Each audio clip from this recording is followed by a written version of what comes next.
xibaar yu wér te wóor ca tàng ba abonnez-vous pour ngeen di mën di jot suñuy vidéo. dal leen ak jàmm seen chaîne bi di Buzz 221HD kii di Adama Faye nekk mag ci Marème Faye Sall goro ci président Macky Sall waaye tamit daal di nekk akub acteur politique di njiitalu mouvement politique bi ñu dippee gox bi. Actuellement police nationale bu Sénégal akub mandat de recherche la daal di amal jëmale ko ci jëmmam. lu sabab nag waa police nationale daal di teg ci ndodd kii di Adama Faye akub mandat de recherche moom mooy que ne kii di Adama Faye démb dañ ko convoqué woon ci kanamu yoonu réewu Sénégal ngir mu daal di ñëw daal di layoo ci coowal escroquerie financière bu toll ci 400 millions de francs CFA. waaye nag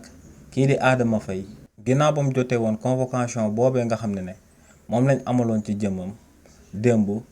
ginnaaw ba mu desee lu dul ñu daal di koy déglu kenn gisu ko kenn tegu ko bët.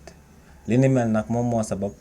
waa police nationale daal di teg ci ndoddam akub mandat de recherche ak akub mandat d'amener ngir bépp policier bu ko gisee fu mu ko mënti gisee mu daal di koy ñëw daal di koy jébbal yoonu réewu Sénégal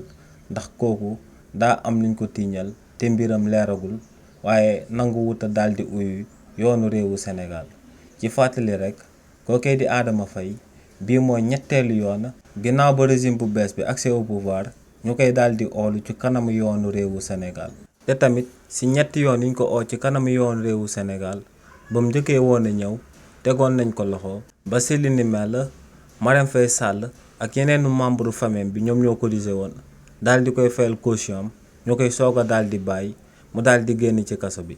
deuxième convocation bi moom ak yaayam ak jabaram lañ convoqué woon jëmale ko tamit ci akub coowal luubalub suuf. donc ci ñaari convocation yu jiitu Adama Faye demoon na daal di uyu yoonu réewu Sénégal waaye ci ñetteelu convocation bi kii di Adama Faye démb kenn tegu ko bët. xibaar yu wér te wóor ca tàng ba abonnez-vous pour ngeen di mën di jot suñuy vidéo.